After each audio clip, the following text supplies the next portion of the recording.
एका पोराला असाच अहंकार होता की नाही नाही ती मला सोडून कसं काय जाऊ शकते, तिच्यासोबतचे माझे फोटो होते आणि व्हिडिओ होते, हे होते ते होते. त्याने वकिलाला संपर्क केला. केल्यानंतर वकिलाला म्हणला नाही मला ती कुठल्याही परिस्थितीत परत पाहिजे आणि मला तिचं प्रेमच मिळवायचं आहे. हं, वकिलाने त्याला हं. समजावून सांगितलं बळजबरी असं कोणाचं प्रेम ओढता येत नाही.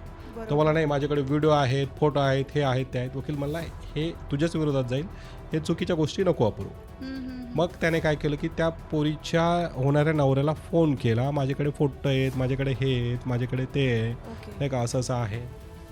मग त्या पोरीने घरच्यांनी ह्याला खूप समजून सांगण्याचा प्रयत्न केला, पण तो काय ऐकायला तयारच नव्हता. हं, हं. तो होणारा मुलगा लग्न करायला तयार होता, पण ह्याचा माज होता की ती माझीच आहे म्हणून.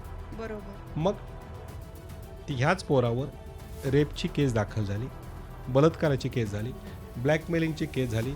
जे फोटो व्हिडिओ आहेत माझ्याकडे आहेत म्हणून उड्या मारायचा, त्याचाच मोबाईल जप्त करण्यात आला. आणि तेच तो जो होता माझ्याकडे पुरावे तेच पुरावे त्याच्या विरोधात कोर्टात वापरले गेले. बघा साहेब हे फोटो होते साहेब, याने फिजिकली केलं आहे साहेब, असं आहे साहेब. तर ते त्याच्यावर गुन्हा दाखल झाला. एखाद्या पोराने लग्नाचं वचन दिलं आणि लग्न नाही केलं तर तो गुन्हा नाही.